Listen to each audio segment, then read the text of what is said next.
जाते हैं तेरी तलब भी किसी का कर्म का सदका है।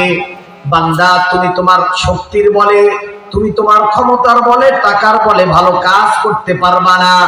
আল্লাহ রাব্বুল আলামিন যতক্ষণ পর্যন্ত তোমাকে ভালো কাজ করার তৌফিক দিবে না, ভালো কাজ করার শক্তি তোমাকে দিবে না, যতক্ষণ পর্যন্ত আল্লাহ পাকের কুদরতের নেক নজর তোমার প্রতি পড়বে না বান্দা, ততক্ষণ পর্যন্ত তুমি ভালো কাজ করার তৌফিক পাবে না।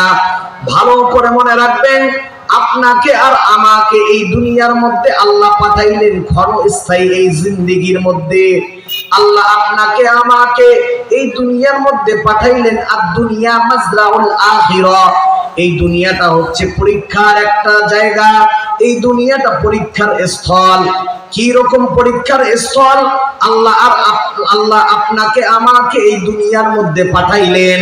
বান্দা তোমরা দুনিয়াতে যাওয়ার পর আমি আল্লাহর ইবাদত বন্দেগী করবা, রব্বে কাবার মালিকের ইবাদত বন্দেগী করবা, নবীর সুন্নতকে মানবা।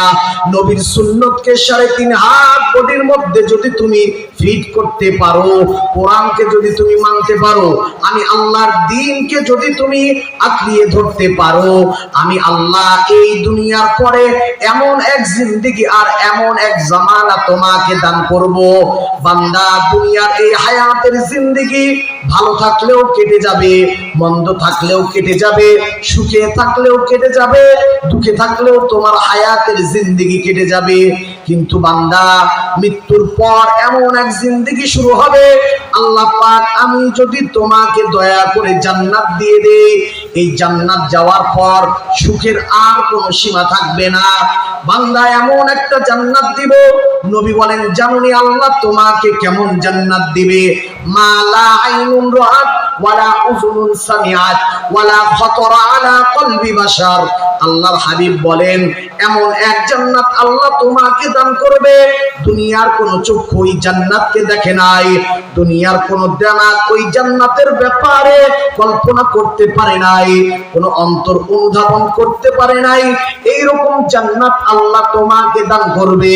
কিন্তু বান্দা ভালো করে মনে রাখবা, দুনিয়ার মধ্যে যতদিন থাকবা কোরআন মানবা আমি আল্লাহর, সুন্নাত মানবা নবী মুহাম্মদুর রাসূলুল্লাহর।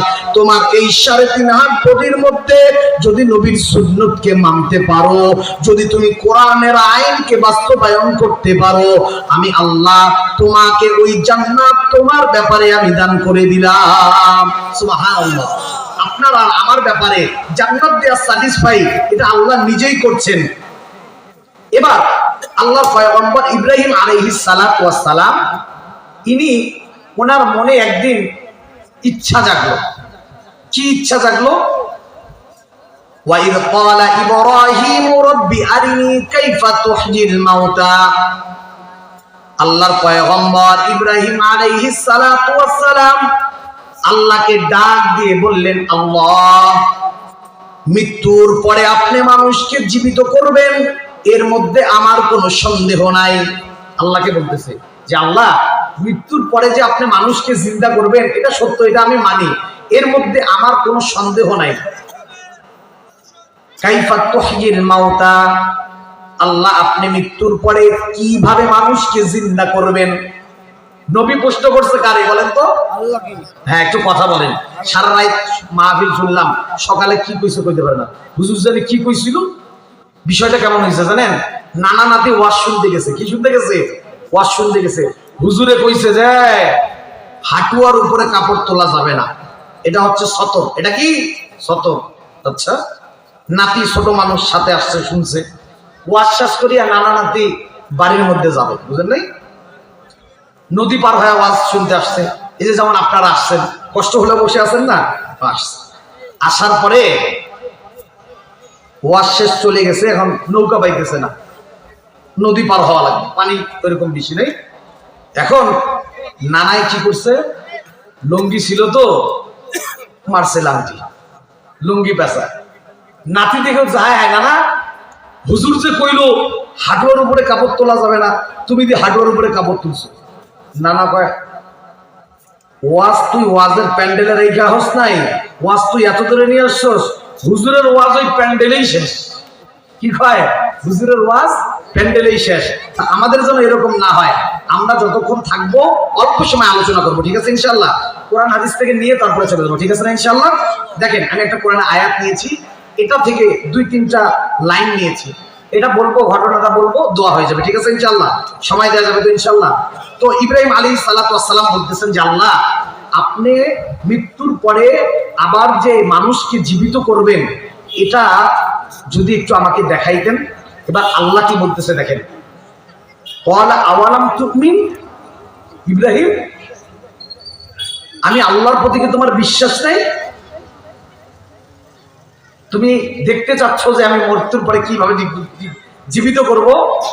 বলতেছে আল্লাহ, ক্বালা বালা ওয়ালাকিন লিয়াতমাইন্না কলবি, আল্লাহ আপনার প্রতি শতভাগ বিশ্বাস এটা আমার আছে আল্লাহ, কিন্তু আমার অন্তরের একটু প্রশান্তির জন্য, অন্তরের কিসের জন্য?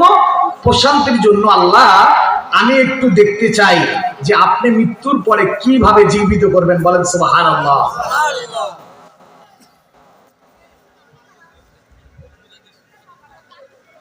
এটা আমার অন্তরের প্রশান্তির জন্য আমি দেখতে চাই যে আল্লাহ আপনি মৃত্যুর পরে কিভাবে জীবিত করবেন। বলেন সুবহানাল্লাহ। এবার আল্লাহ কি বলে দেখেন, ক্বালা ফাখুয আরবা'আতাম মিনাত তায়র ফাসুরহুন্না ইলাইকা সুম্মা জা'আল আলা কুল্লি জাবালিন মিনহুন্না জুযআন সুম্মা দু'হুন্না ইয়াতিনাকা সা'য়া। এবার আল্লাহ বলেন, পয়গম্বর আপনি 4টা পাখি ধরবেন। কয়টা? জোরে বলেন কয়টা? 1 নাম্বার কবুতর, 2 নাম্বার শালিক, 3 নাম্বার মোরগ, 4 নাম্বার কাক জাতীয় এইরকম একটা পাখি ধরার নির্দেশ দেয়। এবার পয়গম্বর আল্লাহর কথা অনুযায়ী 4টা পাখি পয়গম্বর ধরলেন। ধরার পর আল্লাহ বলেন, পয়গম্বর আপনি এবার পাখিগুলাকে জবাই করবেন, হত্যা করবেন।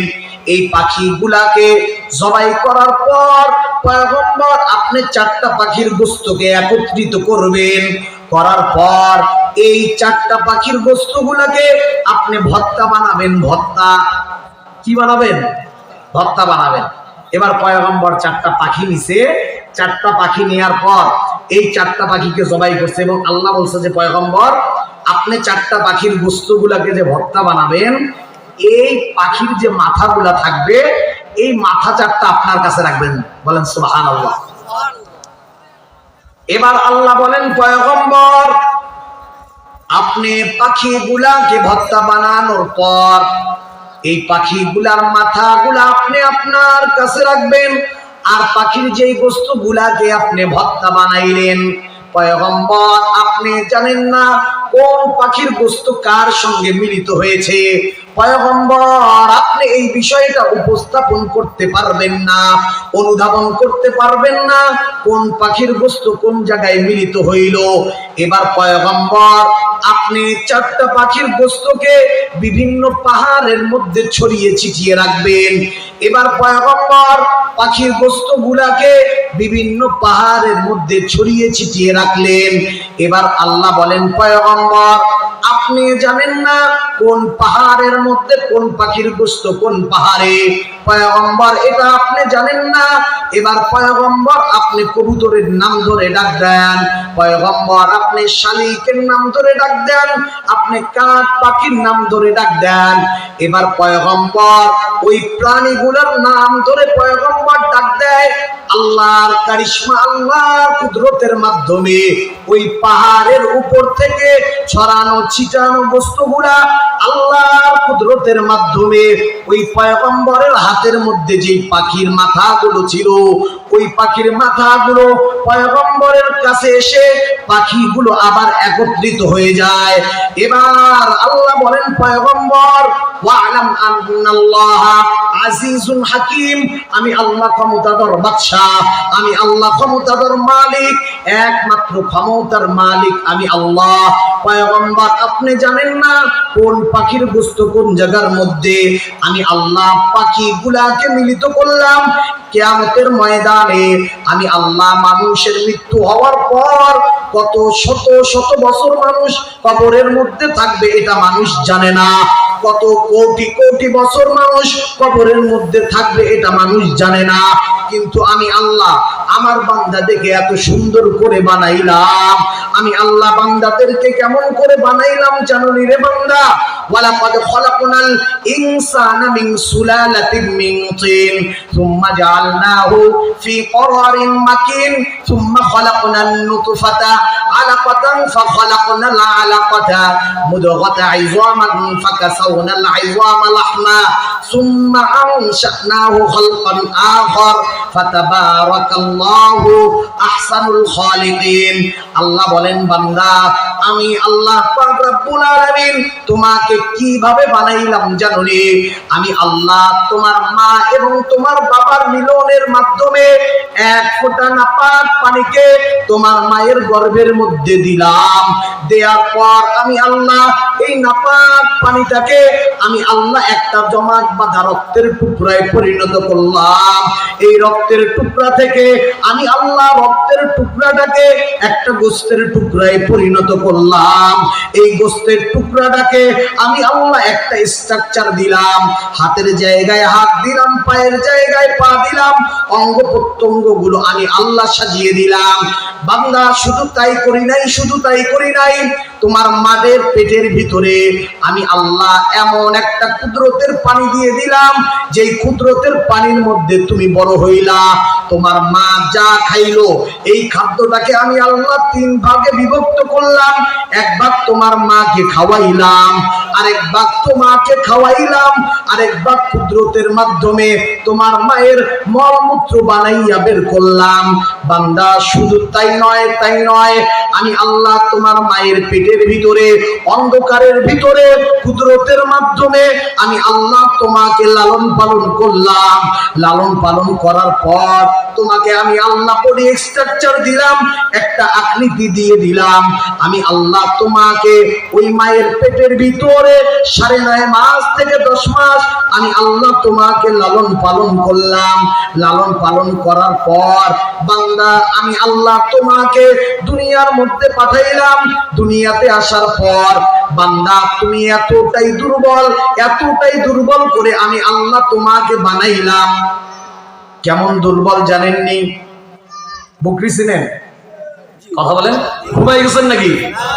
আমি কার সাথে ওয়াজ করতেছি শুনতে হবে না? শেষ করে দিব কি শেষ করে দিব বলেন? একটু কথা বলার সুযোগ দেন, যেহেতু রাত জেগে আছেন, ঠিক না? ছাগল চিনেন না? এই ছাগলের বাচ্চা হওয়ার পরে ছাগলের মা কি ছাগলের স্তরে করে মুখ লাগাই দিছে কোন তো?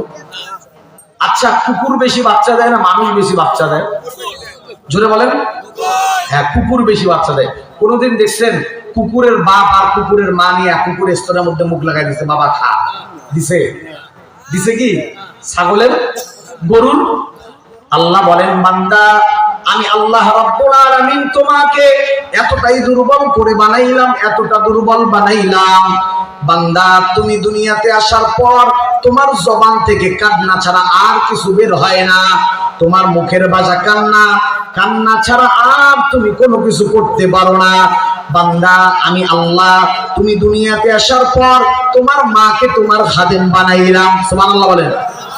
তোমার বাবাকে তোমার খাদেম বানাইলাম। তোমার দাদা দিলাম, দাদি দিলাম, নানা দিলাম, নানি দিলাম, মামা দিলাম, ফুপা দিলাম, ফুপু দিলাম, সব কিছুকে তোমার খাদেম বানিয়ে দিলাম। এরপর বান্দা জানুনি, এরপরেও আমি আল্লাহর কুদরত শেষ হয় নাই।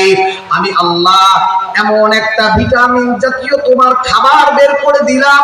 দুনিয়ার কোনো সায়েন্টিস্ট নাই, দুনিয়ার কোনো বিজ্ঞানী নাই, দুনিয়ার কোনো আবিষ্কার এখন পর্যন্ত এইরকম ভিটামিন যুক্ত খাবার তৈরি করতে পারে নাই।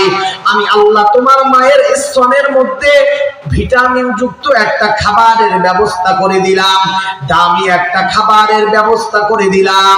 এই খাবারটাকে কুদরতের মাধ্যমে এমন বানাইলাম, গরম বানাই নাই, ঠান্ডাও বানাই নাই। ঠান্ডার দিনে বাচ্চা খাবে, ঠান্ডা লেগে যাবে এইরকম বানাই নাই। এতটা গরম বানাই নাই, বান্দা গরমের দিনে খাইতে পারবে না। কুদরতের মাধ্যমে আমি আল্লাহ তোমার মায়ের স্তনের মধ্যে তোমার খাবারের ব্যবস্থা করে দিলাম। এরপর তোমার মুখের ভাষা কান্না আর কান্না, কান্না ছাড়া তোমার আর কোনো ভাষা নাই, কান্না ছাড়া আর কোনো ভাষা বলতে পারো না। বান্দা, এই কান্নাকে বুঝার জন্য তোমার মাকে আমি দিমাগ দিলাম, জেহেন দিলাম। তোমার মা মনে করে যদি বাচ্চা ভরা পেটে কান্না করে, মা মনে করে আমার সন্তানকে বোধহয় মশায় কামড় দিয়েছে, পোকামাকড় কামড় দিয়েছে। আর যদি বান্দা তুমি যদি কান্না করো খালি পেটে, মা বুঝতে পারে আমার বুকের ধনের ক্ষুধা লাগছে, আমার বুকের ধনকে আমি দুধ পান করাইতে হবে। বান্দা, আমি আল্লাহ এইরকম কুদরত দিয়ে, আমি আল্লাহ এইরকম দয়া দিয়ে, এইরকম রহমত দিয়ে, বান্দা আমি আল্লাহ তোমাকে এইরকম ভাবে দুনিয়ার মধ্যে আমি তোমাকে প্রতিষ্ঠিত করলাম। সুবহানাল্লাহ। আল্লাহ দয়াটা চিন্তা করেন। এই বান্দা, কোথায় যাও? কার দিকে দৌড়াও? কই দৌড়াও? আসো, আল্লাহর দিকে ফিরে আসো। আল্লাহ ডাকে, বান্দা, দুনিয়ার মানুষ, দুনিয়ার ব্যক্তি, এদের সামান্যতম স্বার্থের মধ্যে যদি তুমি আঘাত করো, সামান্যতম একটা কথা বলছো মানো নাই, তোমার সঙ্গে চলাফেরায় একটু 19-20 হয়ে গিয়েছে, ওই ব্যক্তির তুমি বিরোধিতা শুরু করে দাও, সে তোমার বিরোধিতা শুরু করে দেয়, আর আমি আল্লাহ রাব্বুল আলামিন তোমার ডানে বামে সামনে পিছনে তোমার পূর্ণাঙ্গ বডি স্ট্রাকচারের মধ্যে আমি আল্লাহর কুদরত এমন ভাবে আমি আল্লাহ দিয়ে দিয়েছি, এরপরেও আমার শুকরিয়া আদায় করতে চাও না, আমি আল্লাহর কাছে আসতে চাও না, আমি আল্লাহর ইবাদত বন্দেগী করতে চাও না, নবীর সুন্নতকে তুমি বাস্তবায়ন করতে চাও না, কোরআনকে তুমি বাস্তবায়ন করতে চাও না। বান্দা, মনে রাখবা, এই দুনিয়ার জিন্দেগি শেষ করার পর এমন এক জিন্দেগি আসবে যেই দুনিয়ার মধ্যে তোমার মা, তোমার বাবা, তোমার স্ত্রী, তোমার সন্তান, তোমার দেশ, তোমার রাষ্ট্র, তোমার পরিবার কোনো কিছুই কাজে আসবে না, শুধু তোমার পরহেজগারিতা, তোমার তাকওয়া, এটাই আমি আল্লাহর কাছে কাজে আসবে। বলেন সুবহানাল্লাহ। এজন্য আল্লাহকে চিনা দরকার আছে না নাই? জোরে বলেন, আছে না নাই? ঠান্ডা বেশি লাগছে? ঠান্ডা বেশি লাগছে? মনে হয় ঠান্ডা লাগছে না? এই ঠান্ডা কার জন্য বলেন তো? এখানে বসছি আমরা কার জন্য? জোরে বলেন, কার জন্য? আল্লাহর জন্য। কেউ যেটা জানে না সেটা জানে কে? কেউ যেটা দেখে না সেটা দেখে কে? कैसे शिकस्ता दिल को मजनू बना के मारा, इश्के सनम में मुझको, इश्के सनम में तुझको, दर दर फिरा के मारा। अल्लाह अल्लाह अल्लाह अल्लाह अल्लाह अल्लाह अल्लाह अल्लाह अल्लाह। তাহলে কে জানে সবকিছু? বলেন, কে জানে? এই যে এখানে বসছেন, এটারও হিসাব হবে, কোন সময় কোন কাজে ব্যয় করছেন সব হিসাব হবে। ওয়াকুল্লা ইনসানিন আলজামনাহু তায়রাহু ফি উনুকি ওয়া নুখরিজু লাহু ইয়াওমাল কিয়ামাতি কিতাবান ইয়ালকাহু মানশুরা ইকরা কিতাবাক কাফা বিনাফসিকাল ইয়াওমা আলাইকা হাসিবা। বান্দা, আপনি আর আমি হয়তো কুদরতের মাধ্যমে আল্লাহ আমাদের গর্দানের মধ্যে ট্যাপ রেকর্ডার ঝুলিয়ে দিয়েছে, কিন্তু আপনি আর আমি এই চামড়ার চক্ষু দ্বারা দেখতে পাই না। আল্লাহ বলেন, বান্দা, কাল কিয়ামতের ময়দানে আমি আল্লাহ এই ট্যাপ রেকর্ডারকে অন করব আর বলবো, বান্দা, ইকরা কিতাবাক কাফা বিনাফসিকাল ইয়াওমা আলাইকা হাসিবা। বান্দা, তুমি তোমার আমলনামা নিজেই পড়বা, তোমার হিসাব নিকাশ তুমি নিজেই করবা, তোমার আমলনামা তুমি নিজেই দেখবা। হায় হায় বান্দা, আমলনামা হাতে পাওয়ার পর বান্দা দেখবে আর বলবে, মালি হাযাল কিতাব লা ইউগাদিরু সগীরাতান ওয়ালা কাবীরাতান ইল্লা আহসাহা। হায় হায় আল্লাহ, এটা আবার কেমন কিতাব?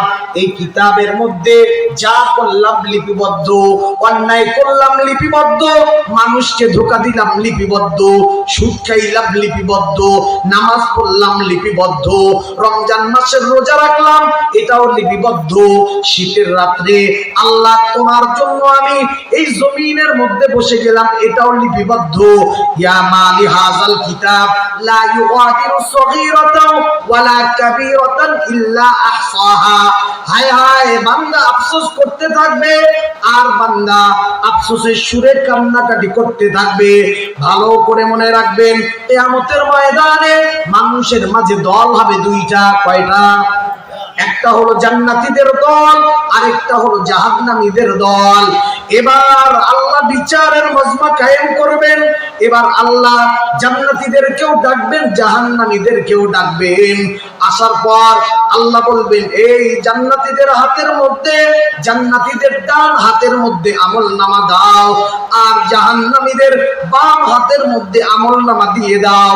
এবার জান্নাতীরা ডান হাতে আমলনামা পাওয়ার পর জান্নাতি ব্যক্তি একদিক থেকে আরেক দিকে ছুটাছুটি করতে থাকবে আর বলতে থাকবে, ইয়া রাব্বাল আলামিন, হে আমার ভাই, দেখো আমার মাওলা আমার জন্য জান্নাত নির্ধারণ করেছে, জান্নাতের ফয়সালা করেছে। আর জাহান্নামী ব্যক্তির বাম হাতটাকে পেঁচিয়ে পেটের ভিতর দিয়ে ঢুকিয়ে পিঠ দিয়ে বের করা হবে। এবার জাহান্নামী ব্যক্তির বাম হাতের মধ্যে আমলনামা দেয়া হবে। আমলনামা দেওয়ার পর এবার ওই ব্যক্তি বলতে থাকবে, ভাই, জান্নাতি ব্যক্তি জাহান্নামী ব্যক্তিকে দিয়ে বলতে থাকবে, ভাই, একই এলাকার মধ্যে বসবাস করলাম, একই চা স্টলের মধ্যে দুইজনে চা খাইলাম, একই বাজার থেকে সদাই করলাম, একই রাস্তায় চললাম, একই সঙ্গে থাকলাম। মালি হাযাল কিতাব, এই কোন কিতাব, যেই কিতাবের মাধ্যমে আজকে তুমি জাহান্নামী হইলা? তোমার আমলনামা কেন জাহান্নামী হইল? কোন জিনিসটা তোমাকে জাহান্নামী বানাইলো? মা সালাকাকুম ফি সাকার, কোন জিনিস তোমাকে জাহান্নামী বানাইলো? এবার ওই জাহান্নামী ব্যক্তি বলতে থাকবে, ক্বালু লাম নাকু মিনাল মুসাল্লিন, দুনিয়ার মধ্যে নামাজি ছিলাম না। কি ছিলাম না? নামাজি ছিলাম না। ভালো করে মনে রাখবেন, মৃত্যুর পরে আল্লাহ আপনার আর আমার হিসাব নিকাশ নিবে, এর মধ্যে কোনো সন্দেহ নাই। কিন্তু হায়াতের জিন্দেগি শেষ হওয়ার পর মৃত্যুর পরে যে জিন্দেগিটা শুরু হবে, এই জিন্দেগিকে যদি আমল দিয়ে সাজাইতে পারেন, এই জিন্দেগিকে যদি কোরআন দিয়ে সাজাইতে পারেন, এই জিন্দেগিকে যদি নবীর সুন্নাত দিয়ে সাজাইতে পারেন, এই জিন্দেগিকে যদি কোরআনের রঙে রঙিন করিয়ে সাজাইতে পারেন, কবরে যাওয়ার পর আপনার ঠিকানা জান্নাত। আর যদি আপনার জীবনে কোরআন না থাকে, ব্যক্তিগত জীবনে কোরআন নাই, পারিবারিক জীবনে কোরআন নাই, সামাজিক জীবনে কোরআন নাই, রাষ্ট্রীয় জীবনেও কোরআন নাই, পররাষ্ট্র জীবনে কোরআন নাই, এইরকম হয়ে যদি জান্নাতে যান, জান্নাত তো দূরের কথা, জান্নাতের সুঘ্রাণ পাওয়া যায় না। ভালো করে মনে রাখবেন, মানুষের ইন্তেকাল হওয়ার পর এই দুই দল হওয়ার পর একদল জান্নাতি হবে, আরেক দল ব্যক্তি জাহান্নামী হবে। জাহান্নামী হওয়ার পর ভালো করে মাসালাটা মনে রাখবেন, যদি আপনি আর আমি ঈমানদার হয়ে থাকি, আমরা মুসলমান হওয়ার কারণে আল্লাহ রাব্বুল আলামিন একদিন না একদিন আমাদেরকে জান্নাত দান করবে। সুবহানাল্লাহ। কি হওয়ার কারণে? মুসলমান হওয়ার কারণে আর ঈমান থাকার কারণে আল্লাহ পাক আপনাকে আমাকে জান্নাত দান করবে। বলেন সুবহানাল্লাহ। কিন্তু ভালো করে মনে রাখবেন, যে জান্নাতটা আল্লাহ আপনাকে আমাকে দিবে, যেই ব্যক্তি দুনিয়াতে থাকা অবস্থায় মৃত্যুর সময় জাররা পরিমাণ ঈমান, কি পরিমাণ? জাররা, একদম ধুলিকোনা, যখন রোদের আলো কোথাও পড়ে বা লাইটের আলো কোথাও পড়ে, কিছু ছোট ছোট ধুলিকোনা দেখা যায়, খেয়াল করছেন? আল্লাহর হাবিব বলেন, হ্যাঁ, চিকচিক করে জ্বলে। আল্লাহর হাবিব বলেন, এইরকম জাররা পরিমাণ ঈমান নিয়ে যদি আমার কোন উম্মত দুনিয়া থেকে বিদায় গ্রহণ করে, আমার ওই উম্মতকে এই 10টা দুনিয়া একত্রিত করলে যত বড় জান্নাত, যত বড় দুনিয়া হয়, যদি কোনো আমার উম্মত মৃত্যুর সময় জাররা পরিমাণ ঈমান নিয়ে কবরে যাইতে পারে, এই 10 দুনিয়া সমপরিমাণ জান্নাত আল্লাহ আমার ওই উম্মতকে দান করবে। চিন্তা করেন, তাইলে ইমানের কি দাম? এখন বললেন দূর, নামাজ না পড়লে কি হবে, ইমান তো ঠিক আছে, দাড়ি নাইতে কি হয়েছে, ইমান তো ঠিক আছে। মরার সময় যেই মাত্র আজরাইলকে দেখবো, আজরাইল আসতেছে, বলবো লা ইলাহা ইল্লাল্লাহ মুহাম্মাদুর রাসূলুল্লাহ। এত সোজা। হ্যাঁ, দেখবেন একটা উদাহরণ দেখেন, আল্লাহ না করুক কারো বাড়িতে আগুন লাগছে বা কোনো একটা বিপদের সম্মুখীন হয়েছে, হওয়ার পর যার বাড়িতে আগুন লাগছে বা একটা কোনো বিপদ হয়েছে, ওই বাড়ির লোকজনের তাৎক্ষণিক মাথা ঠিক থাকে না, থাকে হায় হায় কি করবে, একজন অসুস্থ হয়ে গেছে, মনেই নেই যে পাশের বাড়িতে ডাক্তার আসলে ডাক দিয়ে নিয়ে এটা প্রেশারটা মাপাই, ঠিক না? এমন হয় না? মাথা কাজ করে না, কি করবে না করবে, আগুন লাগবে, পাশে পুকুর আছে, মনে নেই যে পুকুরে পাইপ লাগিয়ে পানি দিব, ঠিক না? সেন্স কাজ করে না। ঠিক আজরাইলকে দেখার সঙ্গে সঙ্গে ইমান যদি ওই রকম পাওয়ারফুল ইমান না হয়, আজরাইলকে দেখার সঙ্গে সঙ্গে সব শেষ। কখন কালিমা পড়বেন, কি করবেন, সারাদিন আপনি আজে বাজে বুকে বেরিয়েছেন, মুখের মধ্যে নবীর নাম নাই, কালেমার জিকির নাই, নামাজ নাই, রোজা নাই, জিকির আজকার নাই, এইরকম ইমান নিয়ে কবরে গেলে আল্লাহকে পাওয়া যাবে? বলেন, আল্লাহকে পাওয়া যাবে? আল্লাহকে পাওয়া যাবে। এজন্য সদা সর্বদা প্রত্যেক অবস্থায় আল্লাহকে স্মরণ করা, আল্লাহর নাম মুখে রাখা, আল্লাহকে ডাকা। মানুষ প্রায় প্রায় বলে হায় হায় কালকে রাত্রি দেখলাম একসাথে চা খাইলাম, সকালে মরে গেল গা, কষ্ট কি, কোন সময় মরলো, কেমনে মরলো, ঢাকায় কেমতে মরছে, রাত্রি তো একসঙ্গে চা খাইলাম, ঠিক না?